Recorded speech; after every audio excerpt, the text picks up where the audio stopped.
Баршаңызға қайырлы күн, достар. Менің каналыма қош келдіңіздер. Бүгін керемет, ауызда еритін өте дәмді безе дайындаймыз. Міндетті түрде жасап көріңіздер, керемет шығады. Ең алдымен ыдысымызды, венчигімізді жақсылап сүртіп құрғатып аламыз. Одан кейін жұмыртқаның ақуызын сарысынан бөліп аламыз. Жұмыртқа бізде бөлме температурасында болуы қажет.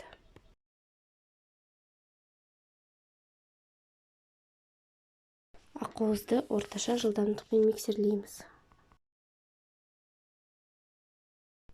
Ақуыз көпіре бастаған соң қантымызды бөліп саламыз. Қантты бірден салуға болмайды.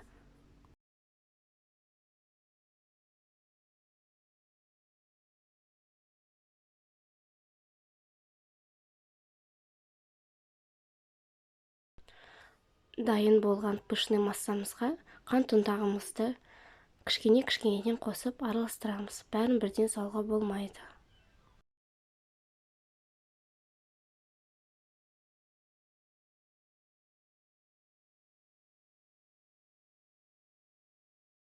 Қант ұнтағын салып біткеннен кейін 10 минуттай жақсылап араластырамыз.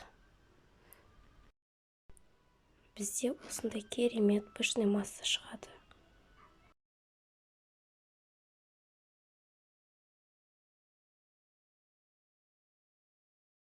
Дайын болған пышный массамызды 2 немесе 3 ыдысқа бөліп, өзіңізге ұнаған красительді қосып, әртүрлі безе жасауларыңызға болады. Насадканы кондитерлік қалташаның ішіне салып орналастырамыз, және де дайын болған массамызды кондитерлік қалташаға саламыз.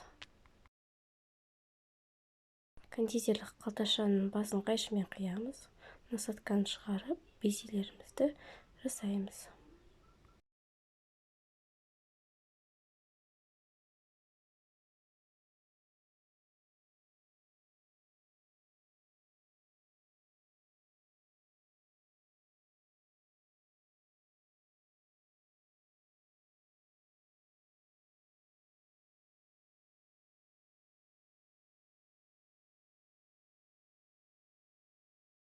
Өздеріңізге ұнаған әртүрлі формада жасауларыңызға болады.